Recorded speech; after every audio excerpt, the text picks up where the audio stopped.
Friday. Made it to Friday. Made it to Friday. And halfway through Friday. See? Adulting. These are the things we look forward to. I hope you are looking forward to your Friday and your weekend as well. Thank you so much for joining us here at KARE 11 News at Noon. A very hectic morning throughout the world as a global computer outage affected businesses and services, what seems like everywhere. I know, Cece, you've been tracking exactly what you're learning. What can you tell us? Yeah, I have. All morning long, we're seeing exactly where the issue hit, what experts say happened, and where we stand. I'll have all of that in a few minutes. And it doesn't make it any better. It happened on such a nice day. Yeah, another pleasant day in the forecast. This will end up being the fourth day in a row without rain falling at MSP. That's the longest streak of the month so far, and we'll continue that possibly into the weekend as well, with a couple of hiccups possibly. Let's take a look at temperatures. Most of us in the upper 70s to low 80s already. The humidity is still low. That's making for a very pleasant start to the day. And our radar satellite composite does show a mostly sunny start to the day with those fair weather cumulus clouds mainly developing over Wisconsin. And you can see some thicker cloud cover south and west of the Minnesota River Valley. That's associated with a group of thunderstorms working its way through South Dakota right now. That activity will stay to our south, but it's associated with a low pressure system which will be in our vicinity this weekend. That does mean chances for some showers and storms, mainly during the afternoon hours the next couple of days. Not today, however. We will be rain free. Again, temperatures near 80 degrees for a high, maybe a couple degrees cooler than average for this time of year. Another nice day. Few afternoon and early evening storm chances this weekend and beyond. And also, we get to talk about some wildfire smoke returning to your forecast. All those details coming up, Alexis. Ben, thank you. Our top story today, a massive computer outage around the world, still making an impact as businesses and organizations attempt to get back on their feet. Cece is here to give us the latest on what we know have happened. That's been everybody's first question this morning. A lot going on. And you know, since overnight, this outage has been wreaking havoc worldwide. It's been grounding flights across the globe, hitting airlines, banks, stores, and even some 911 services. So I bet, like Alexis mentioned, you're wondering how this all happened. Well, we're learning from NBC News that a routine software update actually caused the chaos. That update coming from CrowdStrike, one of the world's largest cybersecurity companies. The company, based in Austin, Texas, is widely used by businesses and government agencies that run on Microsoft computers. Cybersecurity programs like CrowdStrike's frequently and automatically update themselves to keep its customers safe from hackers. But there's always a slight risk that any software update will be incompatible with other programs, and CrowdStrike's update conflicted with Windows, causing the mess we're seeing right now. So as this afternoon, we're told that CrowdStrike identified the problem and issued a fix early this morning. The fix required affected computers to download another software update, but this afternoon we're still seeing those lingering effects of the situation. Stick around. We're hearing from the CEO of CrowdStrike this afternoon. More on what he has to say in 30 minutes. Thank you. And as Cece mentioned, the outage impacted flights all around the country. The FAA issued a ground stop this morning over communication issues. So here's how it's impacting flights right now. This is the misery map from FlightAware.com. The red shows where flights have been delayed or canceled. Every major airport definitely seeing an impact. Michelle Beck was at MSP this morning as passengers learned of the change in plans. Early morning today, we saw a lot of system failures, much like this one at this kiosk here in the Delta section. It says recovery. It looks like Windows didn't load correctly. Actually, right now, as we speak, it's about 7:15. It looks like there is an airport official that's bringing these kiosks back to life.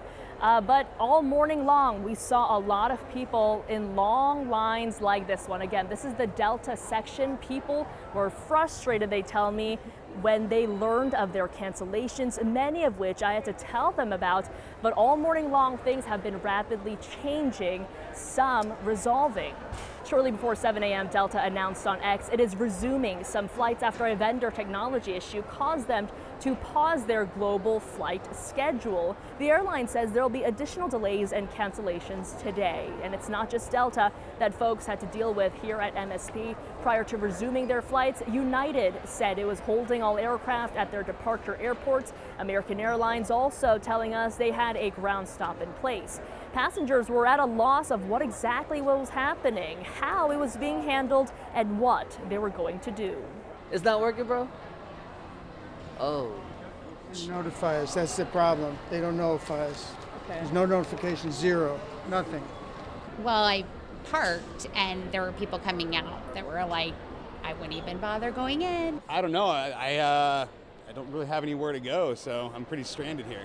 Some airlines say they have issued travel waivers to help with passengers wanting some changes in their schedule. So the advice, even at MSP, is to reach out directly to the airline. They might have some way of helping you out. At MSP, Michelle Beck, TAR 11 News. Thank you. Today, lawmakers are headed out of Wisconsin after the final night of the Republican National Convention. It wrapped up with a 90-minute speech from former President Donald Trump, once again accepting the party's nomination. NBC's Bree Jackson shows us his message for voters. Former President Donald Trump formally accepting the 2024 Republican nomination. With faith and devotion, I proudly accept your nomination for President of the United States. The 78-year-old making his first speech since surviving an assassination attempt. I'm not supposed to be here tonight. Not supposed to be here. Yes, you are. Yes, you are. Trump kissing the helmet of the former firefighter killed in the shooting and expressing gratitude for the country's support. Then launching into remarks about what he calls the nation's decline under the current administration. We have an inflation crisis that is making life unaffordable, ravaging the incomes of working and low-income families. The GOP nominee laying out his vision for strengthening the economy and creating jobs. I will end the devastating inflation crisis immediately, bring down interest rates, and lower the cost of energy. We will drill, baby, drill. And I will end the electric vehicle mandate on day one. And telling the crowd his plans to address challenges ranging from wars overseas to illegal immigration. I will end the illegal immigration crisis by closing our border and finishing the wall. Throughout his speech, the former president repeatedly made false claims about election fraud while urging Americans to elect him this November. And I am humbly asking for your vote. The three-time GOP nominee making his pitch for a second term. In Milwaukee, Bree Jackson, NBC News. Prior to Trump's speech, the Biden campaign released a new ad warning voters about Project 2025, the presidential transition plan put forth by the Conservative Heritage Foundation. The Biden campaign says it includes cruelty and extremism. Trump has said he knows nothing about it. On the Democratic side of the ballot, we're learning from some sources that President Biden may be growing more receptive to calls to step aside in the 2024 election. As we've reported in a private call this week, former House Speaker Nancy Pelosi shared troubling poll numbers with President Biden, showing he'd not only lose to Donald Trump, but he could also destroy Democrats' chances of winning the House. At first, he pushed back, but now a senior Democratic advisor says the president is becoming receptive to talks of stepping aside, perhaps to allow Vice President Kamala Harris to run. Still, just hours ago, his campaign manager says he is staying in this race. And if the powers that be in the Democrat Party can convince him to move off, it's going to be a very different race here in just a month, and it's going to be a nail biter.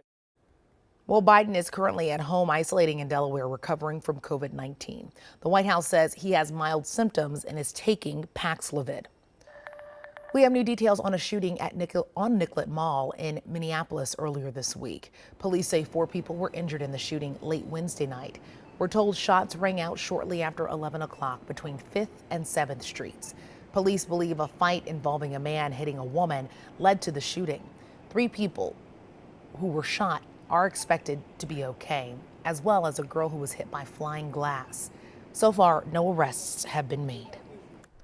In the last 24 hours, the Minneapolis City Council voted 11-1 to pass a resolution supporting park workers who are on strike. The council called on both sides to go back to the negotiating table.